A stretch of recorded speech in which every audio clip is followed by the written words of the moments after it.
താളം. സംഗീതത്തിൻ്റെ പിതാവ് താളവും മാതാവ് ശ്രുതിയുമാണെന്ന് സങ്കല്പിച്ചു വരുന്നു. തൗര്യത്രികങ്ങളായ നൃത്തം, ഗീതം, വാദ്യം എന്നിവയെ കോർത്തിണക്കുന്ന ചരടാണ് താളം. അംഗപ്രത്യംഗങ്ങളുടെ മനോഹരമായ ചലനമാണ് നൃത്തം. ഈ ചലനം താളാത്മകമല്ലെങ്കിൽ നൃത്തമാകുന്നില്ല. അംഗചലനങ്ങൾ മനോഹരങ്ങളാണെങ്കിലും അല്ലെങ്കിലും അത് താളത്തിൽ ചെയ്യുന്നത് ആകർഷകമായിരിക്കും. ഒരു കൂട്ടം ആളുകൾ ഒന്നിച്ചു നിന്ന് ഒരേ താളത്തിൽ നൃത്തം ചെയ്യുന്നത് കണ്ടാൽ അത് കണ്ടു നിൽക്കുന്നവരിൽ അതിൻ്റെ അനുരണനങ്ങൾ ഉണ്ടാകും. താളം സാർവലൗകികമാണ്. എല്ലാ ജീവികളുടെയും ചലനത്തിൽ താളമുണ്ട്. ചലനത്തെ നിയന്ത്രിക്കുന്നത് താളമാണ്. താളത്തെക്കുറിച്ച് നാട്യശാസ്ത്രത്തിൽ വിശദീകരിക്കുന്നുണ്ട്. 108 തരത്തിൽ താളം ചെയ്യാനുള്ള രീതി നാട്യശാസ്ത്രം നിർദ്ദേശിക്കുന്നു.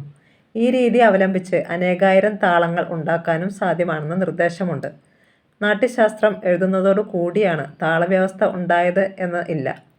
പ്രാകൃത മനുഷ്യൻ പോലും താളത്തിൽ നൃത്തം ചെയ്യുകയും സംഗീതമാലപിക്കുകയും ചെയ്തിട്ടുണ്ട്.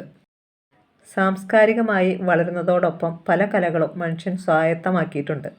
സംഗീതത്തിനും നൃത്തത്തിനും അടിസ്ഥാനമായി നിൽക്കുന്ന താളത്തെപ്പറ്റി ചിന്തിക്കുകയും ചില വ്യവസ്ഥകൾ ഉണ്ടാക്കുകയും ചെയ്തു. അതിൻ്റെ തുടർച്ചയായ വളർച്ചയാണ് നാട്യശാസ്ത്രത്തിൽ എത്തി നിൽക്കുന്നത്.